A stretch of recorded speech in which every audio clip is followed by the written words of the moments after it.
শিশু বাচ্চা ঘুমিয়ে গেলে কখনো দুইটা ভুল কাজ করবেন না।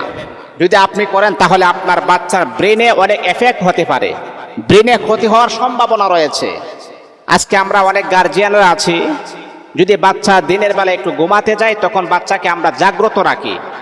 জিজ্ঞাসা করি, মা আপনার বাচ্চা তো এখন ঘুমাবে, তাহলে কেন তাকে জাগ্রত রাখতেছেন, কারণটা কি?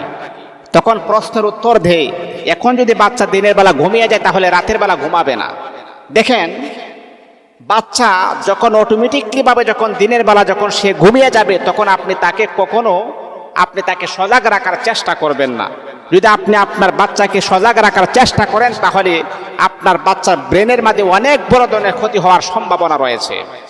আল্লাহ পাক কুরআনুল কারীমের ভিতরে বলেন, লা তুলকু বিআইদিকুম ইলা তাহলুকা, তোমরা নিজেরা নিজেদেরকে ধ্বংসের দিকে ঠেলে দিও না।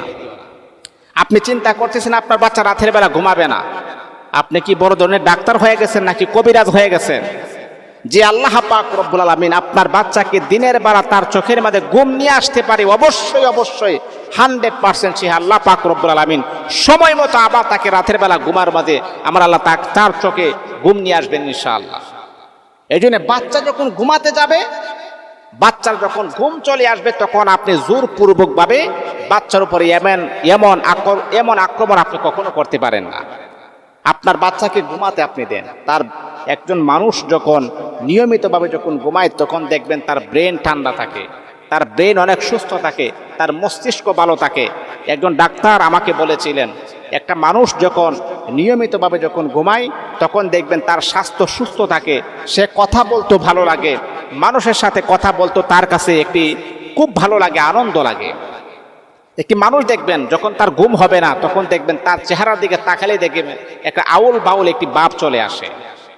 এই জন্য যে কোনো বাচ্চা হোক, শিশু বাচ্চা যখন ঘুমাবে তখন আপনি কখনো তাকে জাগ্রত রাখার এরকম পরিকল্পনা আপনি কখনো করবেন না। আমি গার্জিয়ানদেরকে দৃষ্টি আকর্ষণ করে বলবো, আপনার বাচ্চা ঘুমাইছেন, আরো ঘুমাইতে দেন। আপনি যখন সে অটোমেটিকলি সজাগ হয়ে যাবে তখন তো আলহামদুলিল্লাহ আপনি তার সাথে খেলাধুলা করবেন, তাকে আপনি ভালোভাবে রাখবেন। 2 নাম্বার হচ্ছে, অনেক গার্জিয়ানরা আমরা আছি বাচ্চাদেরকে আমরা উলঙ্গ অবস্থায় ঘুমাতে দিই না, এটা কখনো করা যাবে না। বাচ্চাকে ছোট থাকতে আপনি প্র্যাকটিক্যালি ভাবে আপনি তাকে শেখান যে শরম লজ্জা, আল হায়া ও শুবাতুম মিনাল ঈমান। একজন শরম লজ্জা থাকা এটা ঈমানের একটি অংশ। একজন পুরুষ তারও লজ্জা থাকতে হবে, একজন নারী তারও শরম লজ্জা থাকতে হবে।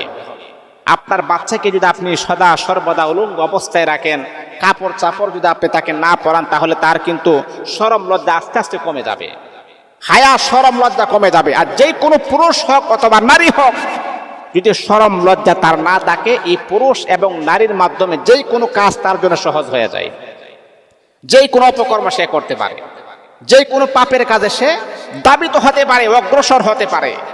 এই জন্য আপনার বাচ্চাকে আপনি প্র্যাকটিক্যালি ভাবে 2টা কাজ আপনি করতে দিবেন। 1 নাম্বার হলো দিনের বেলা যখন সে ঘুমাতে যাবে তাকে ঘুমাইতে আপনি সুযোগ করে দিবেন। 2 নাম্বার হলো আপনার বাচ্চা কখনো যেন উলঙ্গ অবস্থায় যেন না ঘুমায়, একটা কাপড় আপনি দিয়ে রাখবেন। কমাস কম আল্লাহ পাক রব্বুল আলামিনের এই বিধানগুলোকে আপনি সুন্দরভাবে পালন করবেন। যখন তাকে এইরকম ভাবে যখন আস্তে আস্তে আপনি যখন বড় করবেন, আপনার বাচ্চা যখন বুঝের হবে তখনই তার শরম তার লজ্জা সে বুঝে ফেলবে। আমি যদি এখন উলঙ্গ অবস্থায় থাকি তাহলে মানুষ আমাকে কি বলবে, এটা তো একটা লজ্জার বিষয়, এটা তো একটা শরমের বিষয়। আর যদি আপনার বাচ্চাকে আপনি কাপড় চোপড় না দেন, যদি কাপড় নাও থাকে, তার কাছে আল হায়া ও শুবাতুম মিনাল ঈমান, এই শরম লজ্জা বলতে কোনো কিছুই থাকবে না।